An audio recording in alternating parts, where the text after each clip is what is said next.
Hey guys, IceWire here, and welcome back to the channel, and if you are new here joining us, welcome!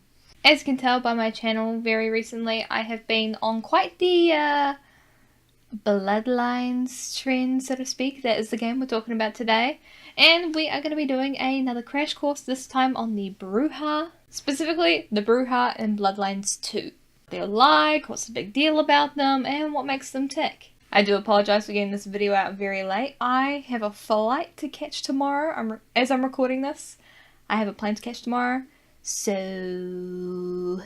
yeah. But enough about that. Let's just jump right on into it.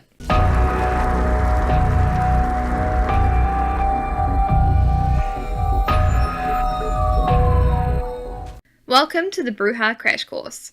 Today we're going to be taking a look at what makes our first revealed clan tick, what they're all about, who they are, and more specifically, their badass powers. So without any further dilly-dallying, let's just jump right into it. First off, who are the Bruja?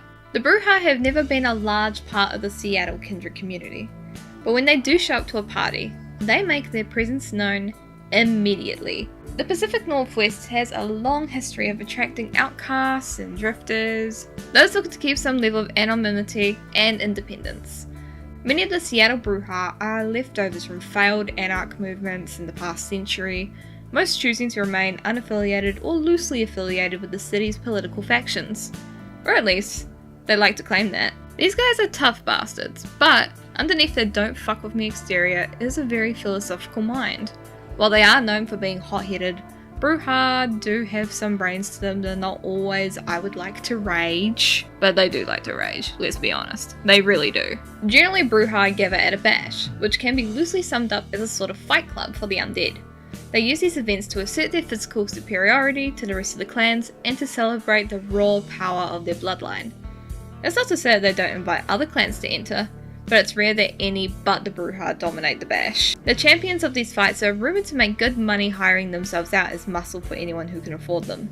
Supposedly, business is booming in Seattle these nights. So if you're planning on joining the rabble, you gotta know what makes the Bruja so special. Now when you do join a clan, first off, you will keep your one discipline that you've picked, so whether that's nebulation, mentalism, or chiropteran, you get to keep whichever of those that you invest in. But you also get to enjoy 2 perks from whichever clan you pick.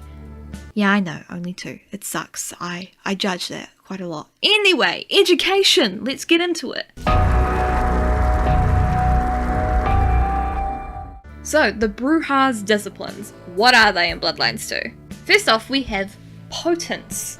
The signature discipline of the Bruja imbues their undead bodies with the pinnacle of raw kindred strength. Nobody underestimates the strength of a Bruja twice. Potence has 2 active powers, Fist of Cain and Earthshock. Fist of Cain is the first one we'll be looking at.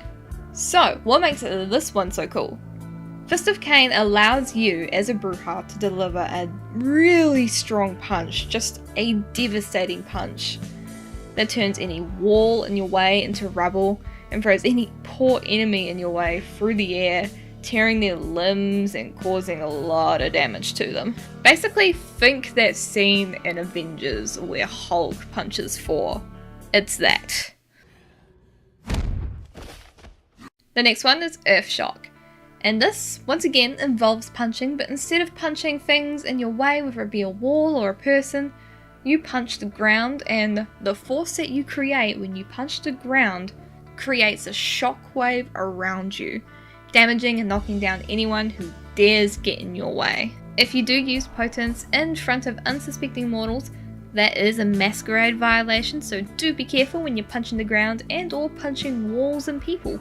Now onto the next discipline, Celerity. Some kindred strike faster, dodge quicker, and escape more nimbly than any mortal creature could hope to. They use Celerity, the discipline of pushing their body's speed beyond all limits. So if that's your kind of thing, and it is one of my personal favourite disciplines, this will be your cup of tea. So Celerity has 2 active abilities.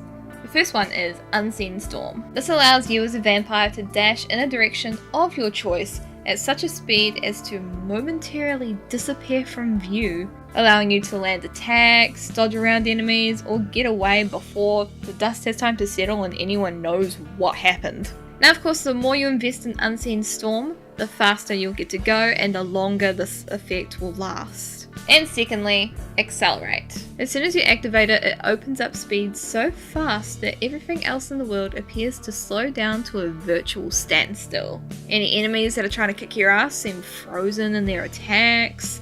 Cars around you will just be at a slow crawl.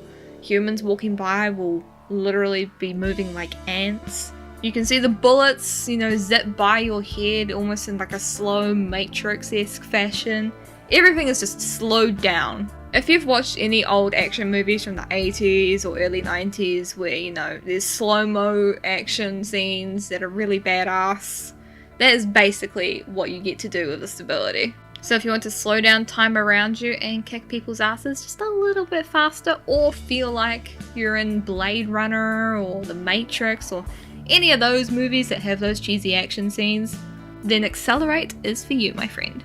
Once again, the use of Celerity, just like with Potence, around any innocent mortals in the area is an immediate Masquerade violation, so do be careful. So if you're a rebel or a reject and you want to join in on the rabble, the Bruja is definitely the clan for you.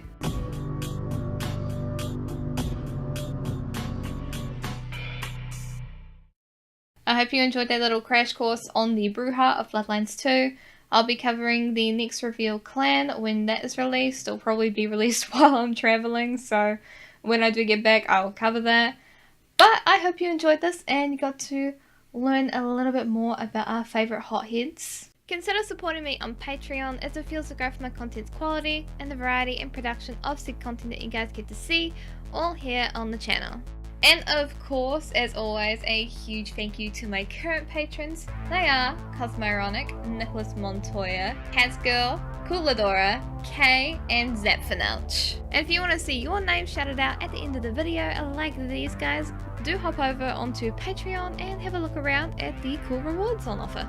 Or if you don't want to deal with the whole monthly subscription stuff, do consider checking out my Ko-Fi. If an easy, breezy, or once-off donation is more your thing, do check that out. Anyway, it's IceWire signing off, and I'll see you guys later next time on the channel. Have a lovely day / night wherever you are in the world, and I'll see you guys next time. Bye!